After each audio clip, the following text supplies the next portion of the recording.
It's common to hear that God has required the Latter-day Saints to live under a form of socialism, or that consecration is communism. Nothing could be further from the truth. Let's dive into the history of how Section 42 of the Doctrine and Covenants was given and what it actually says. So this right here is from a Brigham Young University thesis on the life and contributions of Isaac Morley. And Isaac Morley was a fairly successful young farmer living basically where the town of Kirtland came to be on this fairly spacious farm. And he was industrious. He was also very religious. And he had joined this local Campbellite church, which was headed by Pastor Sidney Rigdon. And they were joined by Lyman Wight and several others. And this little band of Christians, they really wanted to live the New Testament way of doing things. And so the Lord, through Joseph Smith, sent 4 missionaries from New York, where the church had just been restored, out to this area of Ohio. And Parley P. Pratt actually knew Sidney Rigdon as a former acquaintance, and so pitched that they should go and minister to them in this town just to the north of where Kirtland would be known as Mentor, Ohio. And it says, while Mr. Rigdon was studying the Book of Mormon, meditating and praying for understanding, the 4 missionaries from New York preached to others of his congregation. These 2 were ready to hear the message the Mormon elders expounded. Lyman Wight, who later took charge of a common stock family in Mayfield, Ohio, and Captain Isaac Morley presided over this group of Christians who lived on the Morley farm, which was located near Kirtland, Ohio, about 4 miles southeast of Mentor. This little band followed the example of the early Christians by having all things in common. Neither said any one of them that anything he possessed was his own, but all lived as one family. In the true sense of the word, this common stock order of things was not the same system as described in Scripture. Nevertheless, when Joseph Smith received the law of consecration and stewardship from the Lord, he had only to direct the family living on the Morley farm into the appropriate patterns. Here the stage was already prepared for the principles revealed through the prophet Joseph Smith. Lyman Wight, when writing about the origin of the common stock family, said, I now began to look at the doctrine of the apostles pretty closely, especially that part contained in the 2nd chapter of the Acts of the Apostles, where they had all things common. In consideration of this doctrine, I went to Kirtland, almost 20 miles, to see Brother Isaac Morley and Brother Titus Billings. After some conversation on the subject, we entered into covenant to make our interests one as anciently. I, in conformity to this covenant, moved the next February, 1830, to Kirtland, into the house with Brother Morley. We commenced our labors together in great peace and union. We were soon joined by 8 other families. Our labors were united both in farming and mercantism, I suppose, all of which was prosecuted with great vigor. We truly began to feel as if the millennium was close at hand. Everything moved smoothly on till about the 1st of November, 1830. About this time, 5 families concluded to join us in the town of Mayfield, about 5 miles up the Chagrin River. They each owning a farm and good mills, it was concluded best to establish a branch there. Accordingly, I was appointed to go and take charge of this branch. After Lyman Wight moved to Mayfield, Isaac Morley, his wife Lucy, and their children were taught of Moroni's visits to Joseph Smith. Each member of the family who was 8 years or older was baptized November 15, 1830 by Parley P. Pratt. The elders remained in the Kirtland Mentor area for approximately 3 weeks, during which time they baptized 127 persons. The Morley family were some of the very first converts in the church in that area. All 17 souls, living as a common stock family on Isaac Morley's farm, were brought into the restored church. Before the elders continued their mission westward, they ordained several of the newly converted brethren to the ministry. Those who became best known as time went on were Sidney Rigdon, Isaac Morley, and Lyman Wight. President Joseph Smith was notified by mail of the elders' success in Kirtland and sent John Whitmer to preside there. When Elder Whitmer arrived from Fayette, New York, the Lamanite missionaries added Dr. Frederick G. Williams to their number and traveled deeper into Lamanite country. Because the number of saints in the Kirtland area soon reached 1,000, these newly ordained brethren were left to care for the various branches of the church and minister the gospel. After becoming acquainted with the situation in Ohio, John Whitmer, who could see the weakness of this uninspired method of living together as a single family, wrote, "The disciples had all things in common and were going to destruction very fast as to temporal things, For they considered from reading the scriptures that what belonged to one brother belonged to any of the brethren. Therefore they would take each other's clothes and other property and use it without leave, which brought confusion and disappointment. Levi Hancock, a new convert to the church who was not familiar with the common stock way of living, was approached by a certain family member who took his watch and walked off as though it was his own. Said Hancock, "I did not like such family doings, and I would not bear it.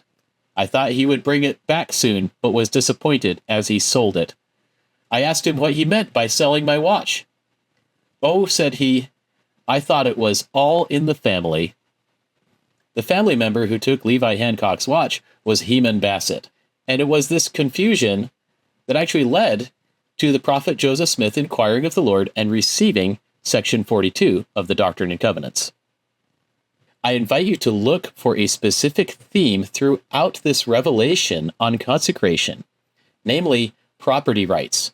What did the Lord command the saints to do about the problem of saints stealing each other's clothes and watches and other personal items? What's the solution? What did the Morley Commune not do properly? What did they miss about the New Testament way of living that needed to be revealed in this section? "Behold, thou wilt remember the poor, and consecrate of thy properties for their support, that which thou hast to impart unto them with a covenant and a deed which cannot be broken. And inasmuch as ye impart of your substance unto the poor, ye will do it unto me.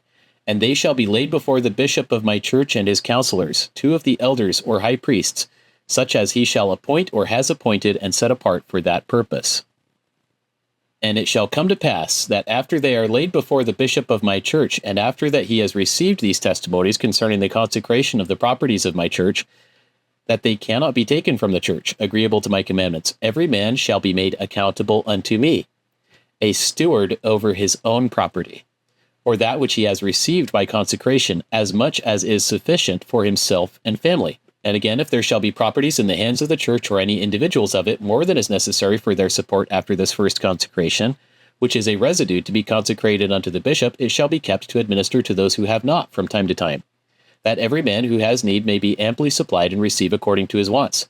Therefore the residue shall be kept in my storehouse, to administer to the poor and the needy, as shall be appointed by the high council of the church, and the bishop and his council, and for the purpose of purchasing lands for the public benefit of the church, and building houses of worship, and building up of the new Jerusalem which is hereafter to be revealed, that my covenant people may be gathered in one in that day when I shall come to my temple.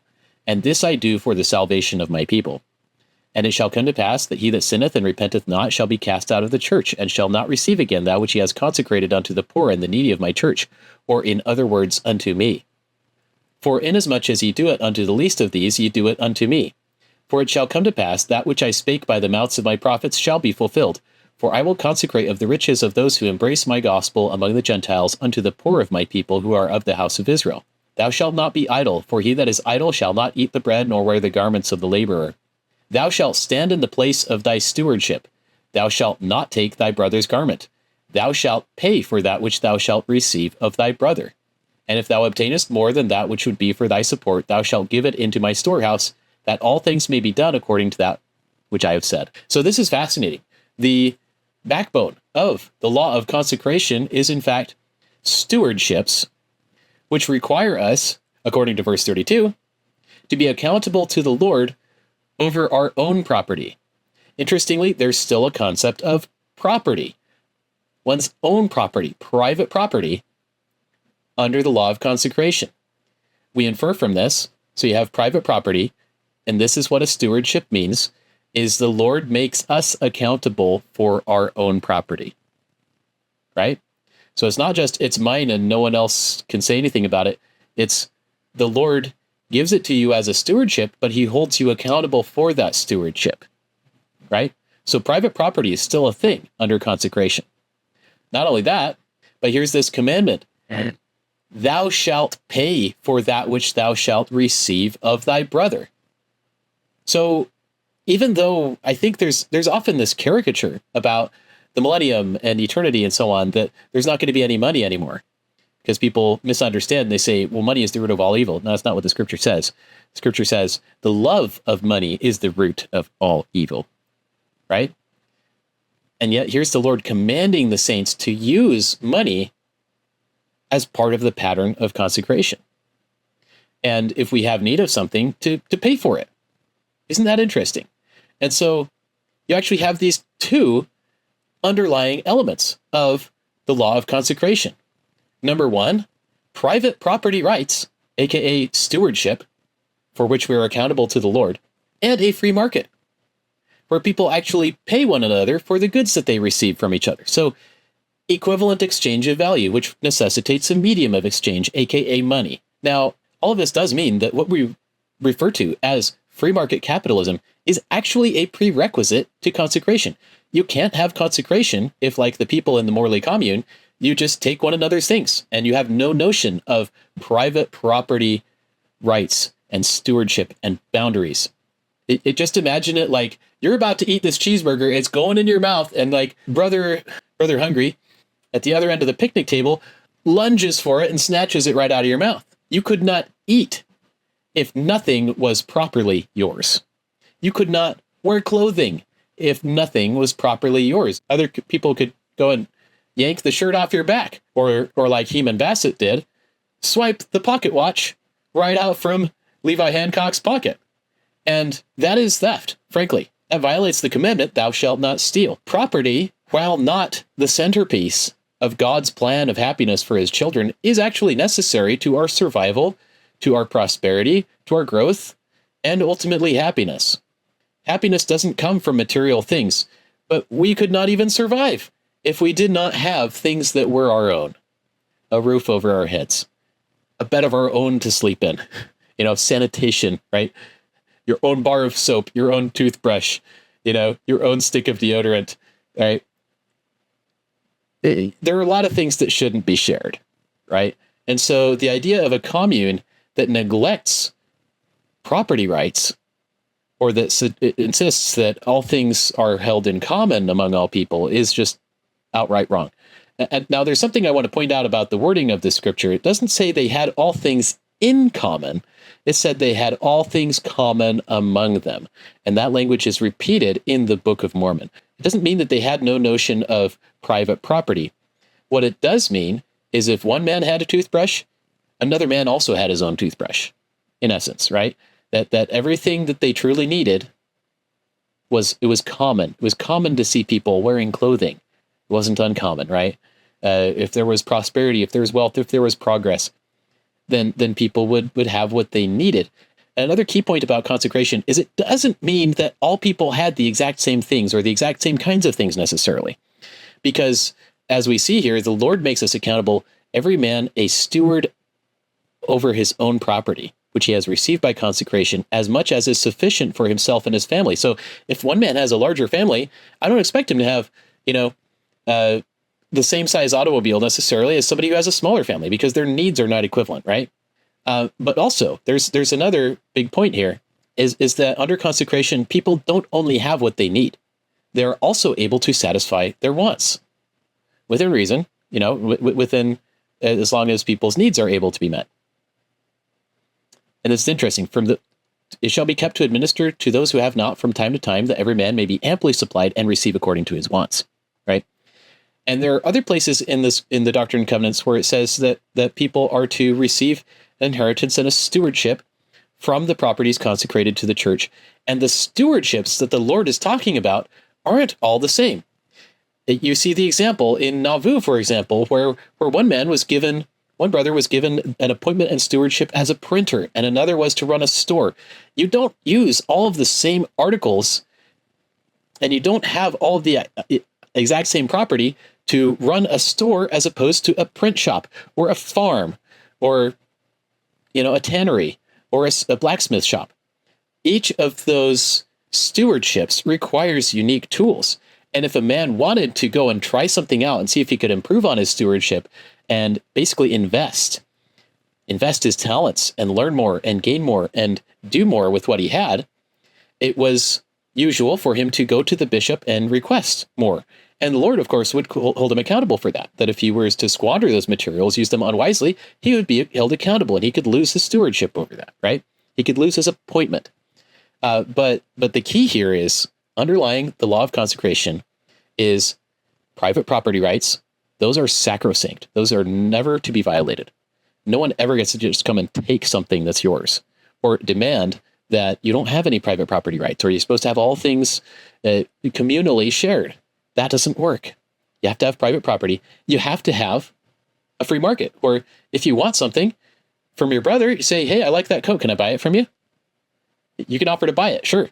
And if you can make a fair exchange that way, using money or in kind or whatever, or have a barter, you can do that under the law of consecration. You're perfectly at liberty to do that. Remember, consecration maximizes freedom. It doesn't minimize it.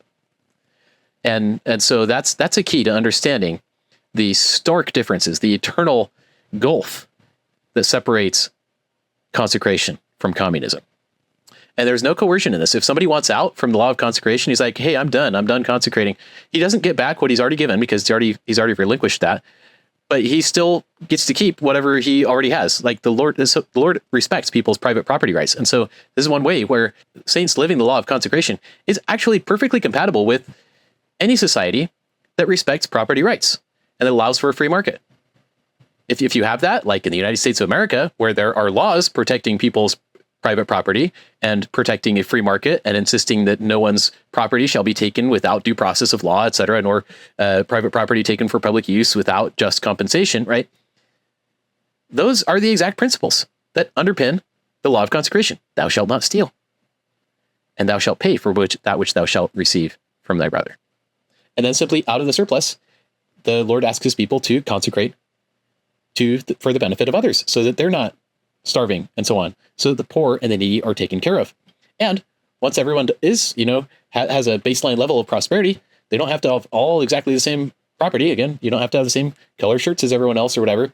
You'll have differences of taste, differences of development of your talents and so on. So again, emphatically does not mean that because, Brother Johnson drives a school bus, because that's his work, that therefore everyone has to get a school bus just because Brother Johnson has one. No, it's you're supposed to be equipped by the sweat of your own brow to provide the means for your own labors. And if you are disadvantaged, if you have hard times, if you're ill, you can't provide, then the Lord makes a way to provide for that through the generosity of the saints, right?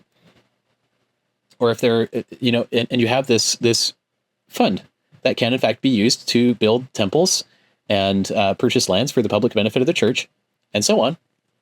And building houses of worship, building temples, building up the New Jerusalem. And yeah, this does require like having some accessible funds, having some fluidity, some flexibility, some surplus, right? So it's not about just us eating things out and getting greedy and rich that way, right? It's all about stewardship, and it's all about, it is perfectly compatible with the parable of the talents, where the Lord expects us to grow. And he does give us things. And he says, go ahead and use it, occupy till I come. And yeah, just verse 42 in section 42 really clinches this. Thou shalt not be idle, for he that is idle shall not eat the bread, nor wear the garments of the laborer. So we're not talking about like a universal income kind of a thing. We're not talking about you just get money because it grows on trees and the Lord lets you just loaf around and do nothing. He expects each of us and will hold each of us accountable for our stewardships under the law of consecration. And he does that anyway, where he has already consecrated property to each of us through private property. He has given us means to subsist and to survive through our labors. He expects us to labor. And this is the law of heaven. If you're idle, if you waste that time, you don't get to eat. You don't get to wear clothing because you're not doing the things that are necessary to be able to eat and to be able to wear clothing and so on. So work really is one of the foundational principles of heaven and of the law of consecration, as is the right to the fruits of your own labor. So where does greed enter the picture here? It doesn't. Free market capitalism, so-called, having property rights and having a free market doesn't mean that people won't be greedy. It doesn't mean that they will be greedy. It's simply freedom. It's exactly like in the War in Heaven, we fought for the cause of freedom. Freedom doesn't force us to be good, and it doesn't force us to be bad. It's exactly the same with the freedom of having your own property rights and having your own discretion, your own say, your own freedom of choice to do what you want with what is your own, as well as your freedom to go and purchase and make agreements and transact and so on according to the desires of your own heart. That doesn't make people good or bad. It doesn't make them greedy or not greedy. It's neither inherently wicked, nor does it necessitate that the actions undertaken under that system are necessarily virtuous. But it is freedom, and therefore it is good. And consecration has the exact same pattern here. It is freedom. It is the freedom to help people. And you can help people as much as you want and as much as you're able. That right there is beautiful. It is positively beautiful. And the idea, too, of having what is, in a sense, a common stock, right? The consecrated properties, they're to be used by revelation and by the agency of the individuals involved, right? Because the Lord will hold them accountable as stewards, right? I kind of think of this kind of like a Star Trek ship's shield, right? You can redirect your energy to the front shield or to whichever quarters you're under attack, right? It's also a lot like an army where you can move your soldiers and your assets and so on to a certain front where the action is happening. You can invest. You can be a lot more effective if you move as one body, as opposed to every man for himself. And that's what consecration enables. It enables the people, through their faith in Jesus Christ, to act as one body. It's never a greedy thing. It's never an every man for himself. If they were in it for just the selfishness, then yeah, they might respect their own property rights and their own right to transact things, but maybe trample on the rights of others, and not care for the needs of others. But consecration is caring. It is a covenant to care. And that covenant is fully voluntary. And that's how the Lord brings about a Zion people who have no poor among them, is through that the sacrosanct property rights, freedom to do what you will with what is your own, and to transact, and to strive to satisfy wants in addition to needs. But the crowning jewel of consecration, and what we need to have the real breakthrough on top of that, is that covenant to care and help the poor and the needy, which you have to have the freedom to dispose of your own property as you see fit in order to help the poor. If you do not have freedom, you cannot help the poor. You cannot do it. If you're forced to do it, you're not really helping them. It's someone else doing it on your behalf and taking the credit. You know, there's that saying, the greater the distance between the giver and the receiver, the more the receiver is prone to develop a sense of entitlement. That is true. And so communism creates entitlement. Consecration promotes accountability, because there is stewardship. You cannot have freedom without accountability. You cannot have accountability without freedom. And that's why the Lord loves us so much. He wants us to be free. Consecration is the way to ultimate freedom.